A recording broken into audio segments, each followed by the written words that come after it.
Transdig fait partie de ma watchlist. On continue sur la même thématique de l'aérospatiale et de la défense. Je rappelle ici que j'ai partagé une note d'analyse sectorielle dans le service top premium ici, donc au niveau ici à ces niveaux, d'accord. Donc pour ceux qui ont le all inclusive ici, donc qui le tout inclus. Donc on va aller assez rapidement. Il fait partie de ma watchlist, donc je vais actualiser de manière quantitative. J'en ai déjà parlé également sur cette chaîne, pour cette entreprise.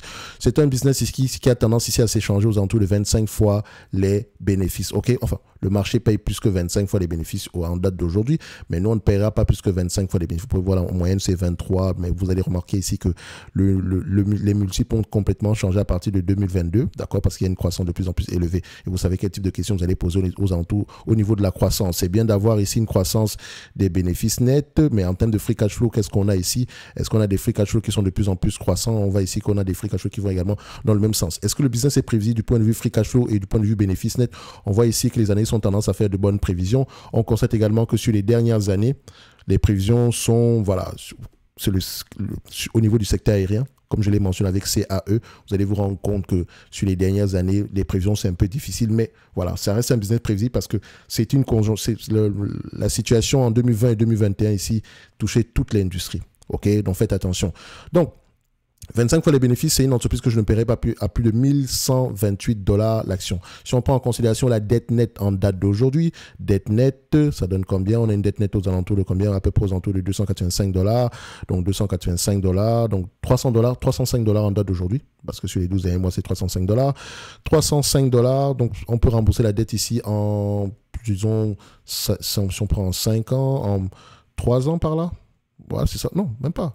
300 $ par 305 $, 305 divisé par 45, on a à peu près 6-7 par là. Donc, en 7 ans, on peut repayer la dette nette. OK? Donc, quand je prends ici le 25 fois les bénéfices, 1128, d'accord? 1128 moins 305 $, on arrive à un prix aux alentours de 823 $. Donc, j'aimerais avoir cette compagnie aux alentours des 823 $. Donc, ce qui veut dire qu'en date d'aujourd'hui, on me demande de payer 1320 $, un business qui pourrait me rapporter à peu près 45 $ d'ici 2026 et 3% de rendement, ce n'est pas intéressant. Évidemment, il y a une certaine croissance dessus. Et si on extrapole un tout petit peu cette croissance-là au-delà de 2026, d'accord? Donc, ça nous donne combien ici en prenant en considération ce que les analystes mentionnent?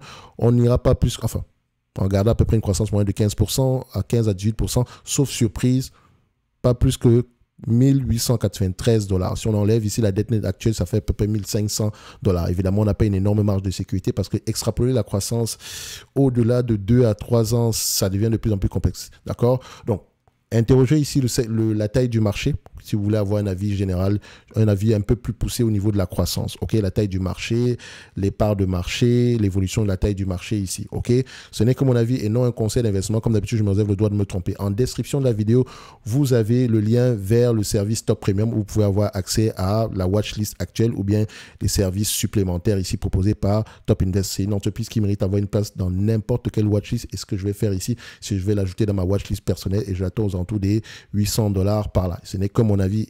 Merci.